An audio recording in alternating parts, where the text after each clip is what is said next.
So have you ever wondered what Die Hard would have been like if it had starred Arnold Schwarzenegger instead of Bruce? Probably wouldn't have been that good, you know, because Bruce was Bruce. Well, at least no one else had that idea.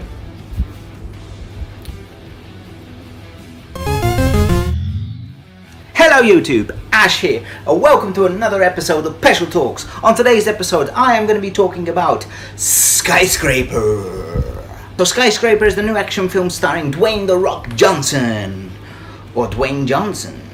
He seems to have lost his rocks. Has he lost his rocks? Let's find out. Let's get into it. So the plot of Skyscraper is pretty simple. There's this new, high advanced, super tall skyscraper. It's about to open its door for residents because the top half is for residents, but it hasn't been opened. Before they do that, they need a security advisor to check if it's safe. That security advisor is ex-FBI field agent Dwayne Johnson. So he brings his family to stay in the skyscraper while he gives his report to the owner, the boss, and the creator.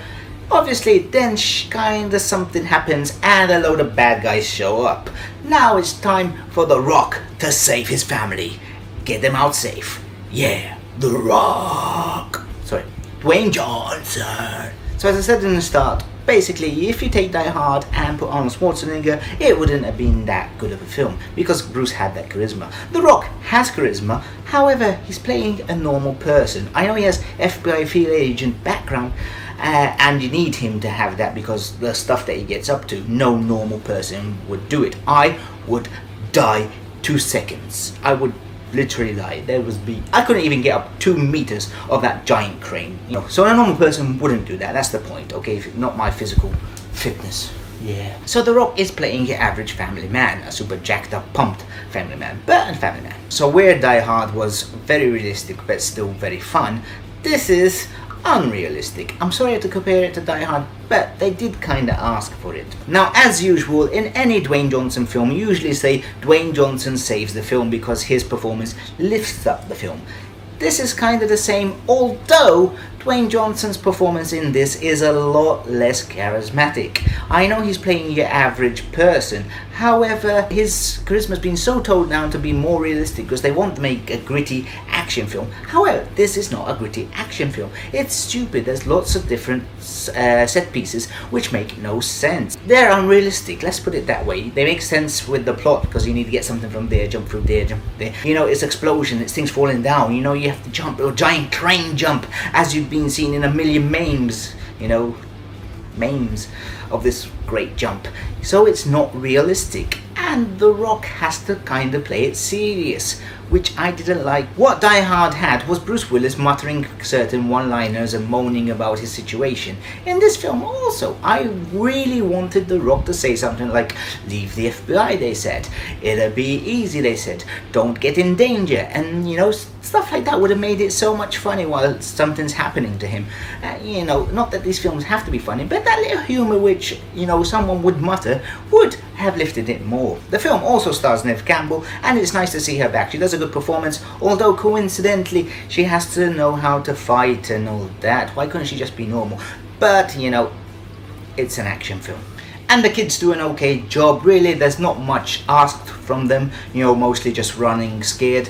But, you know, I've seen kids give a worse performance, so yeah, I'll give them a pass, they did okay. As with a lot of movies these days, what really lets it down is the villains. They're not menacing, they've got no backstory, and they're really cardboard tin. They're just like, oh, okay, you know, even the twist where you know, you've seen it a million times, and really there's nothing really menacing about them. Okay, he's grabbing his daughter, I will kill your daughter. You really don't feel it.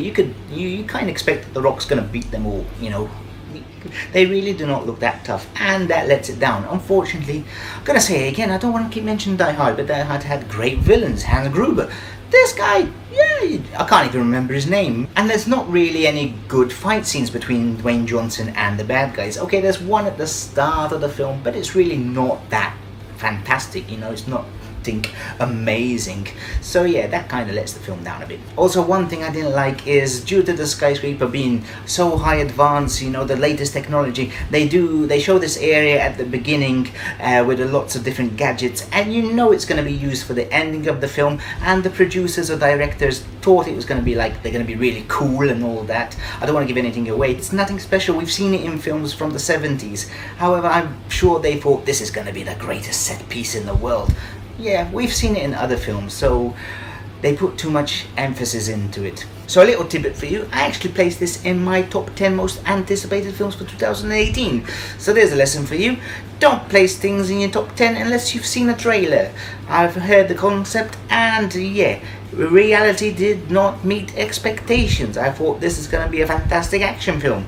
If I had seen the trailer, I said, oh, this is going to be okay. Just take it for granted that Hollywood will never meet your expectations. Never, never, never. So ratings, I will give Skyscraper a 3 out of a 5. So in my opinion, it's slightly better than Rampage, which was Johnson's last cinematic adventure. However, the film is a mixed bag, with the action pieces and plot being a bit silly, and then Johnson's performance being more toned down and less charismatic. So all in all, yeah, it's okay. I would say go watch it in the cinema because it has a couple of good set pieces and the 3D is pretty good.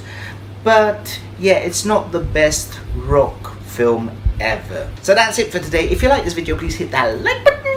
And here's a question for you all.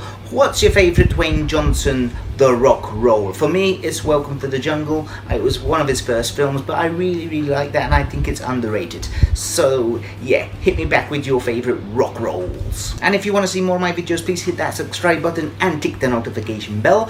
I do want to do videos every week. And if you want to follow me on social media, follow away. I have Twitter, I have Instagram. You know, I'm not as cool as The Rock, but I'm pretty cool. So anyway, I will see you next time from Special Talks. This is Ashley, and I bid you a bye-bye.